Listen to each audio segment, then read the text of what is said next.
Let's cap and core a couple of big hole beads we made. You're going to need 24 gauge copper sheet. I have a little template that I use to show me where I'm going to be punching holes in the copper. So I'm marking that now through the holes that I have drilled on the template. I built the template from a skeleton of a copper sheet, just like the other one you see on the table next to me. And I'll show you how I use that for the larger discs that we're going to punch.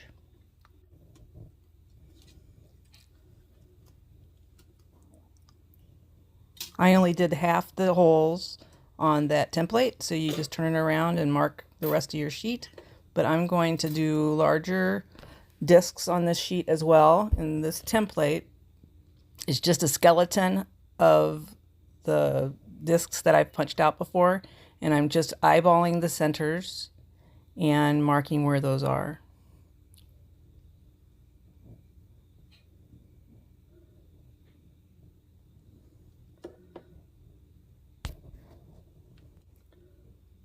Once you've got those marked, you take a center punch that you lightly tap a divot into the copper. Not too hard. You don't want too big of a divot because the large hole punch pliers that I'm going to use, the punch has a little nipple that will help you find the center hole, and it'll help you punch exactly where you want it to go.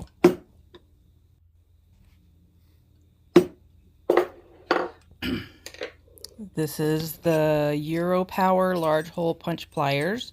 I use the 7/32 inch punch, and you'll see that it just opens and closes. And you're going to line up the little nipple that is on the punch with the divot that you've put in the copper.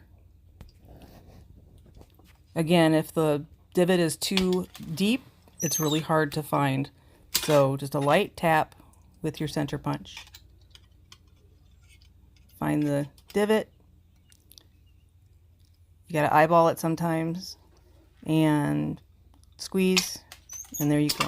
We're gonna speed up through the next few that I have to do. These holes become the center of your bead cap and make cutting out the disc with the disc cutter such a breeze by having that hole in the center first. This is a Swanstrom Round Disc Cutter. There are less expensive cutters out there that do the job. This one is pretty slick. Those are centering dies that make the whole process work like a breeze. You center the hole in the cutter and use the centering die, tip down, and you find the hole and tighten down the cutter, and then you hit it with a heavy hammer, 2-pound hammer, a few times, and there you go. You got a nice disc cut with a hole in the center. Going to do it again using the centering die to find the hole, place it in the center, and just hit it a few heavy times with the hammer, and everything comes through the bottom of the cutter. And yes, you should be using some sort of lubricant on your cutters. Now we're going to do the larger discs exactly the same way. And we'll just speed through this section as I repeat the process for the other discs.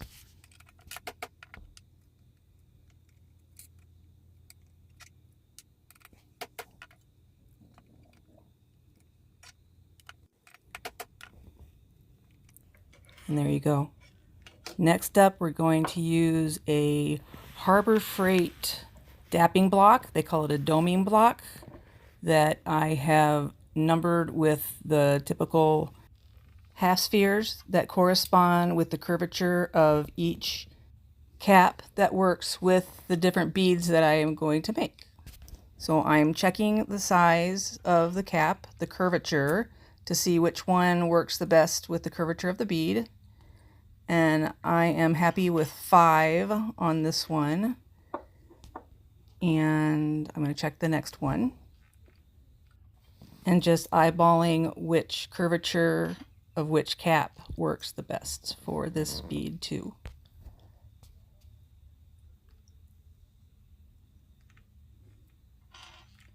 And 5 is going to work for this one as well. Taking the copper discs that we just made, I put them texture side down, and then I find the corresponding punch that goes with the corresponding half sphere, and I firmly hit it with a smaller hammer than what we use to cut out the discs with until I get it to curve with the curvature of the half sphere.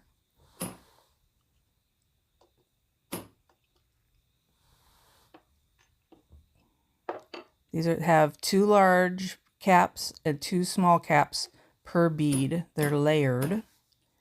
And I usually take the smaller cap and make the curve of the cap 1 curve tighter. So I'm going to move up to the 6. It just seems to fit together nicer when they're layered together like that.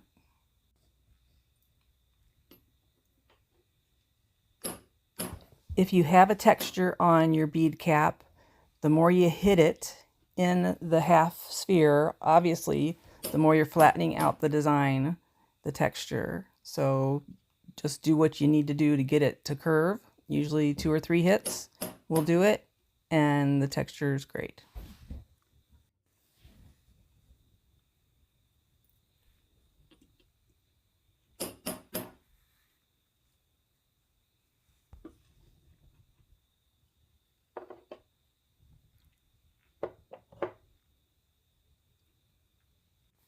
Clear away what you don't need for the next part, and let's move on to the sterling tubing core. After making sure all of the edges on the tubing are clean, I take the small cap and then the large cap, slide it down, and then the bead, and then just the opposite, large cap then small cap. I fit it to where you have a millimeter, eyeballing it on each side of the caps, and then I mark the tubing where I'm going to cut it. Removing everything from the tubing, I have this little chop saw from Harbor Freight. It's a little loud, so I'm going to turn down the volume on the video, and I line up the mark and then just chop it real quick, and there you go, it's chopped. And then you need to clean it up with a file. I clean it up on the surface, getting off any Mars, any extra silver that needs to be taken away. And then I use the corner of the file to clean out the inside of the tubing.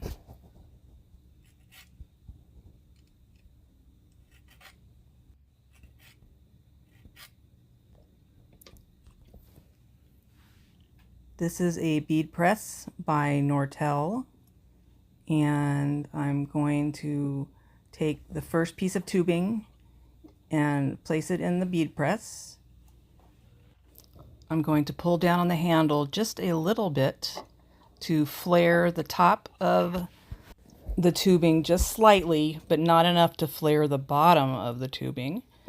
You put your caps on, and then your bead, and then your other caps, and we're going to go back to the press with the unflared side facing up, and we're going to press it just a little bit, holding the bottom of the caps up off the surface of the flare just so that it doesn't get caught in the flare of the tubing.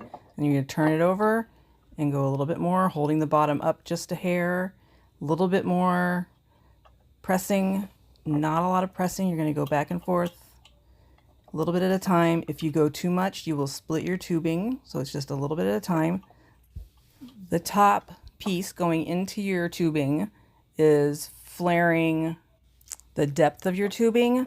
The bottom piece is flaring out and flattening it toward the curve of the bead cap. Now I'm checking the caps to make sure they are centered around each other, and then I will continue to press just a little bit at a time until the tubing is snug against the caps and you can't turn it without turning the bead as well.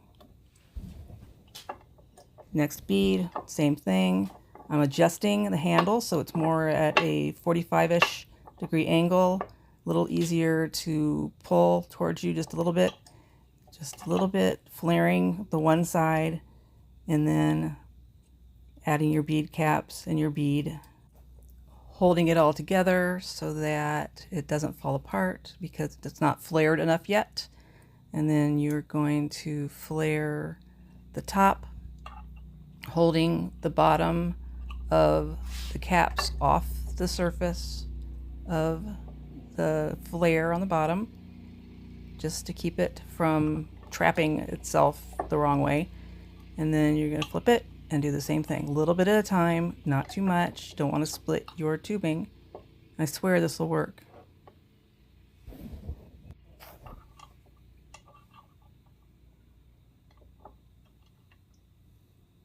Flipping it back and forth until you are ready to make sure that the caps are centered on each other.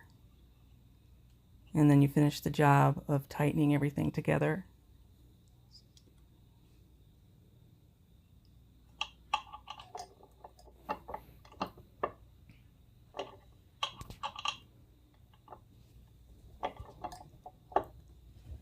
And we are not done yet. Using a softer surface like a nylon or rubber block, we're going to use a rawhide mallet and tap the tubing down onto the caps. And what it's doing is it's folding it over very lightly, one at a time, and then you flip it over, you go all the way around and tap it and tap it. I hold it at the angle that the cap is curving and tap it around, and then I look at it and make sure that the tubing is down flush with the caps. There's no gaps. Finish the other side.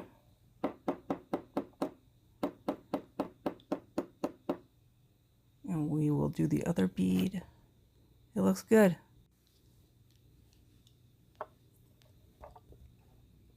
Taking the other bead, we are going to do the exact same thing. We're just tapping it down, folding the edge of the tubing over, which of course is already flared and started by the bead press. So this is folding it over and bringing it flush against the bead caps. Doing the other side. Now, if we didn't have the bead caps and you were doing this tubing directly on a bead, you have to make sure that your bead has a really nice dimple, that it is curved with a nice flare, and if it doesn't, you will possibly crack your bead. With the bead caps, they are holding the tubing away from the bead itself, and I have yet to crack a bead doing this technique. And there you go.